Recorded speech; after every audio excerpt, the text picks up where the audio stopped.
एक छोटे से गांव का एक लड़का था। वह पढ़ाई में बेहद होशियार था और बड़े सपने देखता था, लेकिन हालात ने उसे कम उम्र में ही जिम्मेदारियों से बांध दिया था। दिन में खेतों में मेहनत करता, शाम को घर के काम निपटाता और रात में पढ़ाई के लिए समय निकालता।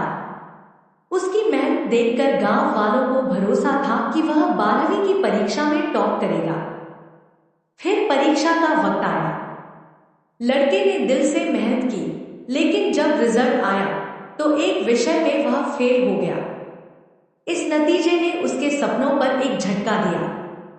गांव वाले, जो कभी उसकी तारीफ करते थे, अब मजाक उड़ाने और ताने मारने लगे। हर दिन जब वह खेत की तरफ जाता, हर मोड़ पर लोग उसे हतोत्साहित करते। यह सिलसिला इतना बढ़ गया कि वह भीतर से टूटने लगा। एक दिन उसने यह बात अपने उस्ताद से साझा की। उस्ताद ने मुस्कुराते हुए कहा, एक काम करो, एक बड़ा लोटा दूध से भर लो और पूरे रास्ते इस तरह लेकर चलो कि एक बूंद भी नीचे न गिरे।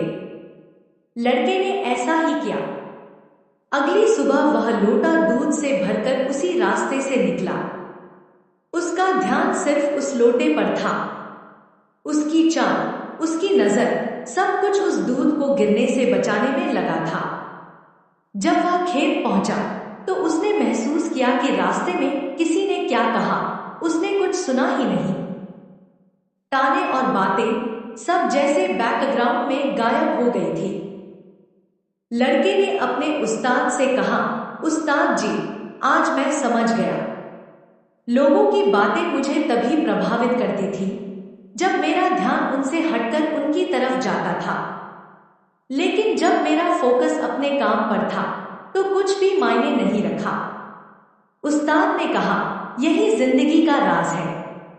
लोग हमेशा बातें करेंगे, लेकिन तुम्हारा काम है अपने लक्ष्य पर फोकस करना। जब तुम अपने काम में इतने डूब जाओगे कि बाकी सब चीजें धुंधली लगने लगे, तभी तुम सच में जीतोगे। उस दिन से लड़के ने ठान लिया कि वह अब लोगों की बातों पर ध्यान नहीं देगा। उसने अपने फेल होने को अपनी ताकत बनाया और अगले साल उसी विषय में टॉप किया। वह लड़का एक दिन अपनी मेहनत और फोकस के दम पर उस गांव का सबसे सफल इंसान बन गया। सीख: जो लोग अपनी मंजिल पर फोकस करते हैं, उनके लिए रास्ते के शोर की कोई अहमियत नहीं होती। दुनिया क्या कहती है, यह मायने नहीं रखता। मायने रखता है सिर्फ आपका फोकस और मेहनत।